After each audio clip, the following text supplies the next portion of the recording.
Salut à tous. Salut. Donc là il est 9h30, on est parti de Bourg à 2h du matin, on s'est relayé toute la nuit pour rouler. Ouais. Et là Jules, donc on est à 80 km de la frontière tchèque environ en Allemagne, juste après Nuremberg. C'est ça. On fait une petite pause déjeuner histoire de recharger les batteries, de prendre un café. Et Jules, on cherche à rejoindre un couple d'Oyonaxiens à la frontière ukrainienne. C'est ça, un couple de Yonaxiens. En fait, c'est une initiative personnelle. Ils ont voulu aller aider les réfugiés à la frontière ukrainienne. Donc eux, leur trajet, ça a été de monter sur Paris pour récupérer un chargement. Et là, ils sont en train d'aller en direction de Varsovie. Et puis, ils iront vers la frontière ukrainienne un peu plus tard. Donc l'idée, c'est de voir avec eux pour les retrouver et puis pour voir un peu comment s'est passé leur périple. On de Cracovie ce soir aux alentours de 18-20 heures. C'est ça. Donc on va encore pas mal rouler. Le but c'est de dormir là-bas, voilà, de trouver un hôtel. Et ensuite on va rejoindre Pérémich là-bas. On va vraiment commencer notre travail de reportage et on vous fera vivre la situation sur place au plus près. Exactement. Voilà, donc Jules, tu vas nous montrer un peu ce qu'on a dans notre coffre et ce qu'on a emmené. Exactement. Alors en fait, pour vous faire le résumé de notre trajet, à la base on devait partir dimanche ou lundi, mais comme le couple Yonaxien partait dès samedi soir, pour pas avoir trop de retard sur eux, on a décidé de partir en lien avec notre rédacteur en chef dans la nuit de samedi à dimanche. Donc, on est parti un peu dans la précipitation, mais on en a profité pour pas faire le voyage à vide, pour réunir quelques nœuds. Donc on a de l'alimentaire avec des biscuits, des pommes potes et puis du cacao en poudre. On a réuni des médicaments aussi, ça en manque cruellement sur place. Et puis on a réussi aussi à obtenir quelques dons de jouets et de produits de première nécessité pour les enfants.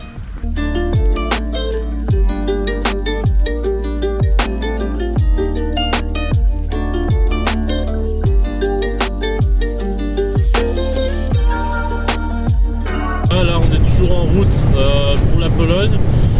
Pour autant on a encore un peu de travail. Actuellement par exemple je suis en train de monter une vidéo sur le salon de l'agriculture. Et une fois qu'on sera arrivé à Pérémich, on va vraiment se consacrer à 100% sur notre travail à la frontière ukrainienne.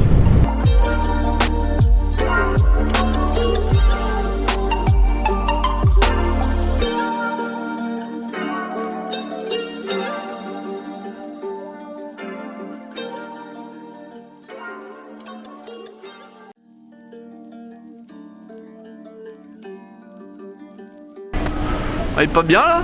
Carrément bien. Voilà, donc là il est 13h. On s'est arrêté à Prague dans un centre commercial. Alors pourquoi on a fait une pause par Prague? Normalement on devait contourner la ville. Mais comme on a très bien avancé, qu'on a quand même 10 heures de route dans les jambes, on a préféré vraiment faire une petite pause dans une ville et peut-être qu'on se baladera une heure dans la ville après suivant leur filet. On a fait un choix un petit peu stratégique, c'est-à-dire qu'on a cherché un McDonald's. Pourquoi un McDo? Tout simplement parce qu'à McDo on sait qu'il y a des prises. On ne sait pas encore où on dort ce soir, si on pourra recharger les batteries de nos téléphones, de nos ordinateurs, de nos appareils photo. Donc là on sait que McDo il y a des prises qu'on pourra charger. Bon, du coup on s'est pas arrêté à McDo, on s'est arrêté au Burger King. Mais il y a des prises aussi. Donc voilà, petit repas qui fait du bien. Et on a bien bossé ce matin, on a récupéré des contacts. Là, on a pris contact notamment avec une journaliste de Cracovie qui pourrait nous héberger ce soir et nous fournir du coup un lit et encore une fois des prises, de quoi recharger nos téléphones, de prendre un repas chaud et une bonne douche. Donc là, il est 13h, on va manger tranquillement et ensuite on ira peut-être se promener dans Prague. Parfait, beau programme. Comme promis, on a fini de manger. Maintenant, on va faire une petite balade dans Prague et c'est magnifique. On vous emmène avec nous.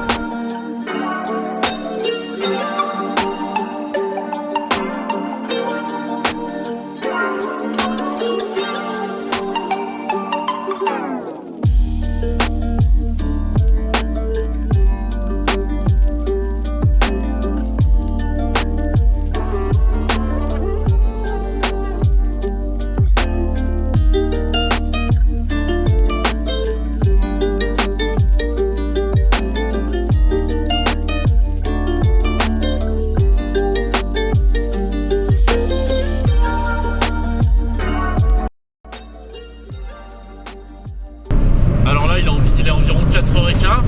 On a quitté Prague à 14h25 après une petite visite d'1 heure. Donc là, on roule direction Cracovie. L'objectif, c'est d'arriver en début de soirée, de pouvoir commencer à interviewer 2-3 habitants. On a eu des contacts avec Shushana, qui est une journaliste polonaise habitante de Cracovie. Au départ, elle pensait pouvoir nous loger, mais finalement, elle n'est pas là ce week-end. Donc, elle a donné notre contact à certains de ses amis qui doivent nous recontacter par la suite pour nous dire s'ils pourront nous loger pour la soirée ou non. Si jamais ce n'est pas possible, on trouvera une chambre d'hôtel.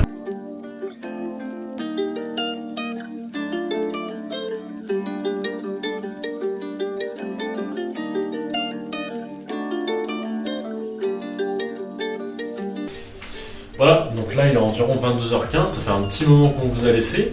Depuis, on a passé la frontière polonaise. Les amis de Shushana, la journaliste polonaise, ne pouvaient pas nous accueillir, donc elle nous a envoyé finalement l'adresse d'un Airbnb en plein centre de Cracovie. Donc là, on arrive au Airbnb aux alentours de 20h. Et on a appelé Shushana aux alentours de 20h30. Elle nous a beaucoup parlé de Przemyśl, la frontière, enfin la ville frontière polonaise, et aussi de la frontière polonaise, de l'ambiance qui régnait là-bas. Elle nous a donné pas mal d'idées de sujets et de contacts. Donc on a beaucoup discuté avec elle en anglais, avec Jules. Et il se trouve, Jules, qu'on a eu une heureuse surprise après avoir raccroché. Ouais, on a eu la chance de... Voilà, il y a 2 jeunes qui sont venus frapper à notre porte, donc c'est 2 étudiants de Lille qui font de l'humanitaire ici et qui nous ont également donné quelques contacts pour écrire nos articles tout simplement. Donc ça a été une chance, et puis donc on va les suivre un peu demain à la frontière. Ils partent aussi à la frontière demain matin dans la même ville que nous. Exactement. Donc ils nous ont donné pas mal de contacts, et donc là le voyage part sur les chapeaux de roue avec beaucoup de sujets, beaucoup de travail. Donc là on est parti avec eux faire les courses, ils nous ont montré un peu où était le carrefour à Cracovie, voilà, du coup pour acheter 2-3 trucs. Donc on s'est pris quelques sandwichs, en plus ça coûte pas cher ici, donc c'est plutôt cool. Donc là on va manger, et ensuite on va beaucoup bosser, jusque tard dans la nuit, parce que demain on se lève assez tôt. Voilà, on va partir vers 7h pour la frontière. C'est ça. Il y a encore 3 heures de route. 3 heures de route, ouais, donc bon. On va essayer de passer quand même une nuit plus longue que la nuit dernière, mais ouais, pour recharger la batterie. 1h30 dans la voiture chacun, donc c'est assez chaud. Mais demain, ouais, je pense qu'on va se prendre une bonne claque dans la figure, ouais, au vu de la situation. Et voilà, il n'y a plus qu'un. Là aujourd'hui c'était la journée un peu cool parce que c'était le trajet, donc on se rend pas encore vraiment compte de ce qui est en train de nous arriver, surtout que nous on est jeunes journalistes, notre premier vrai déplacement. Mais demain, quand on va arriver à la frontière, là ça va bosser, et on va vraiment réaliser ce qui est en train de se passer. Voilà, donc nous du coup on va manger, on va finir de travailler jusque tard dans la nuit, et puis on va se retrouver demain matin. A plus. Bonne soirée.